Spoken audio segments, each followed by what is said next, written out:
before that occur. Every American have access to be fully covered by COVID-19 from the vaccines we have.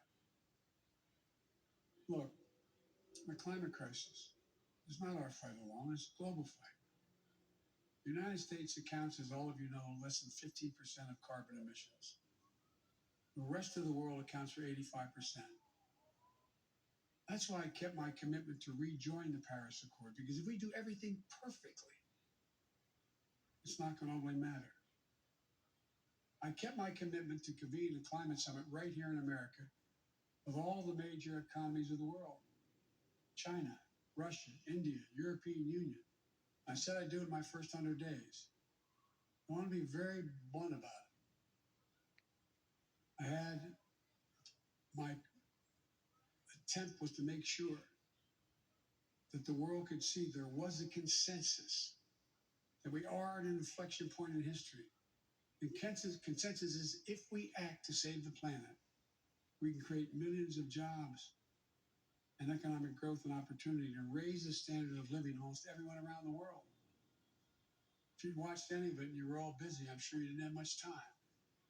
That's what virtually every nation said, even the ones that aren't doing their fair share.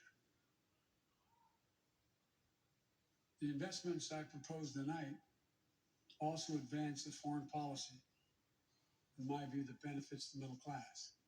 That means making sure every nation plays by the same rules in the global economy, including China. In my discussions with President Xi, I told him, we welcome the competition. We're not looking for conflict. But I made absolutely clear that we will defend America's interests across the board. America will stand up to unfair trade practices that undercut American workers and American industries, like subsidies from state to state-owned operations and enterprises, and the theft of American technology and intellectual property. I also told President Xi that we'll maintain a strong military presence in the Indo-Pacific, just as we do for NATO and Europe. Not to start a conflict, but to prevent one.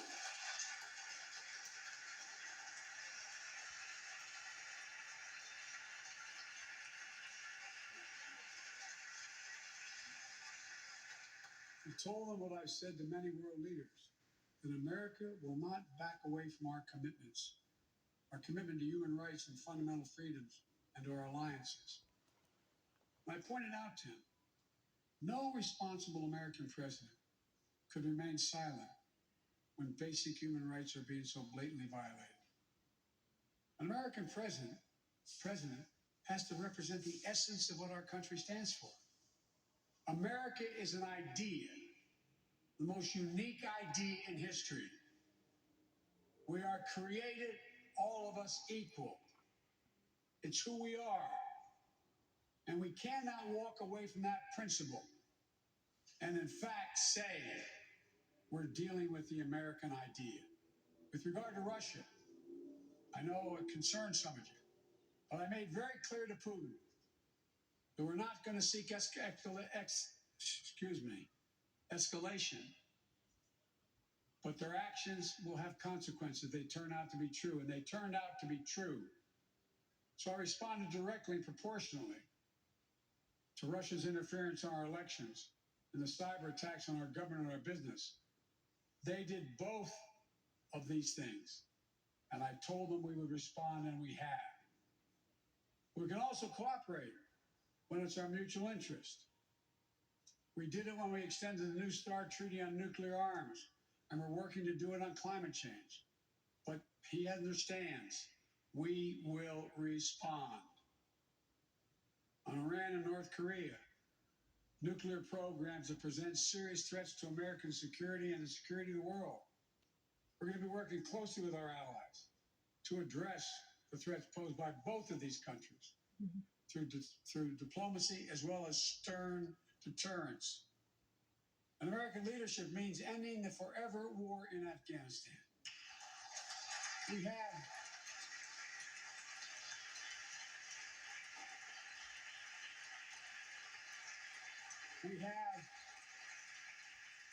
without hyperbole, the greatest fighting force in the history of the world. I'm the first president in 40 years who knows what it means to have a son serving in a war zone. Today, we have service members serving in the same war zone as their parents did. We have service members in Afghanistan who are not yet born on 9/11. The war in Afghanistan, as we remember the debates here, were never meant to be multi-generational undertakings of nation building. We went to Afghanistan to get the terrorists who attacked us on 9/11. And we said we would follow Osama bin Laden to the gates of hell to do it. If you've been in the upper Konar Valley, you've kind of seen the gates of hell. And we delivered justice to bin Laden. We degraded the terrorist threat of al-Qaeda in Afghanistan. And after 20 years of valor, and sacrifice, it's time to bring those troops home. Look,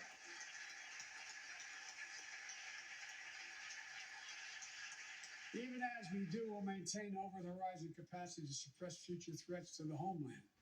Make no mistake, in 20 years, terrorism has metastasized. The threat has evolved way beyond Afghanistan. Those of you in the intelligence committees, the foreign relations committee, defense committees, you know well, we have to remain vigilant against the threats to the United States wherever they come from. Al-Qaeda and ISIS are in Yemen, Syria, Somalia, other places in Africa, in the Middle East, and beyond. And we won't ignore what our intelligence agencies have determined to be the most lethal terrorist threat to the homeland today. White supremacy is terrorism. We're not going to ignore that either. My fellow Americans, look, we have to come together to heal the soul of this nation. It was nearly a year ago before her father's funeral when I spoke with Gianna Floyd, George Floyd's young daughter.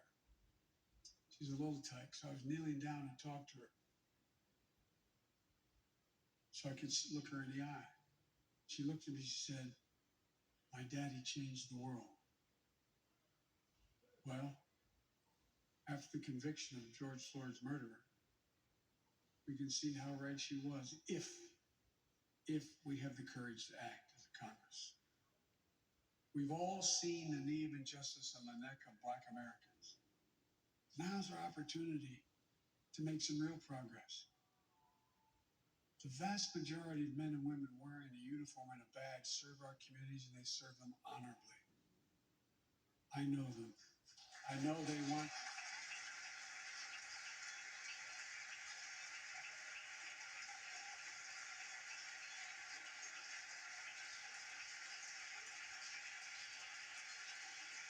I know they want to help meet this moment as well. My fellow Americans, we have to come together to rebuild trust between law enforcement and the people they serve, to root out systemic racism in our criminal justice system, and to enact police reform in George Floyd's name that passed the House already. I know Republicans have their own ideas and are engaged in very productive discussions with Democrats in the Senate. We need to work together to find a consensus. But let's get it done next month, by the first anniversary of George Floyd's death.